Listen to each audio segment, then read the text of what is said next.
Daily Manna from the Torah by Dr. Ketriel Blad. Shalom, dear friends. We've come to the fifth aliyah of Parashah Lechah. Go for you.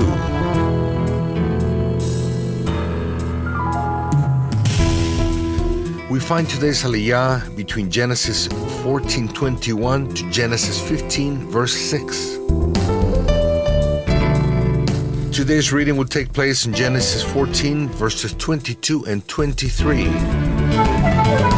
But Abram said to the king of Sodom, I have lifted my hand to the Lord, God Most High, possessor of heaven and earth, that I would not take a thread or a sandal strap or anything that is yours, lest you should say, I have made Abram rich. Is there anything more important than material benefits? With his personal army of 318 soldiers, Abraham had defeated the most powerful kings of his time.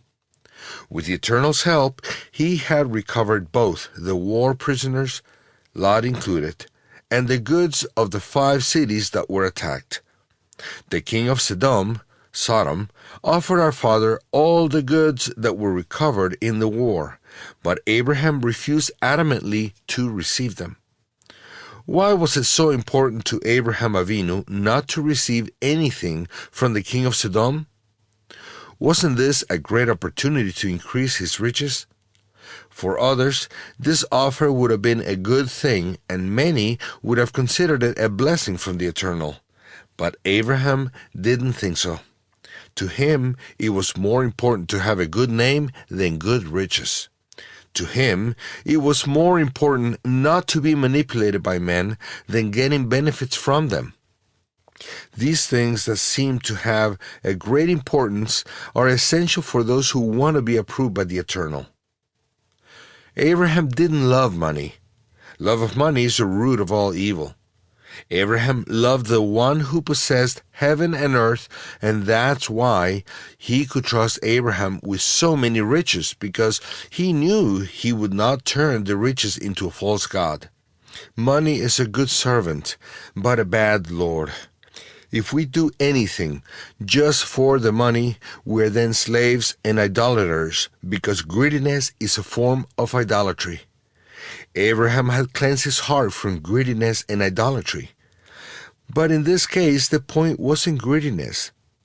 The point was what the king of Sodom could say about our father. Abraham knew that there was wickedness in the king of Sodom and his fellow countrymen. He knew that his tongue could do great harm. He knew that his intentions weren't clean, and that he could manipulate the truth so that Abraham's name could be stained. A good name is to be chosen rather than great riches, and favor is better than silver and gold. Proverbs 22, verse 1. Abraham had the suspicion that the king of Sodom was going to say that he had made Abraham rich and boast about it, at the expense of a righteous man. If it weren't for me, Abraham wouldn't be as important. I made him rich. These assumptions would be very harmful for our father's name. Besides, it would harm the Eternal's name too, which is even worse. The Eternal was the one who prospered our father, not anyone else.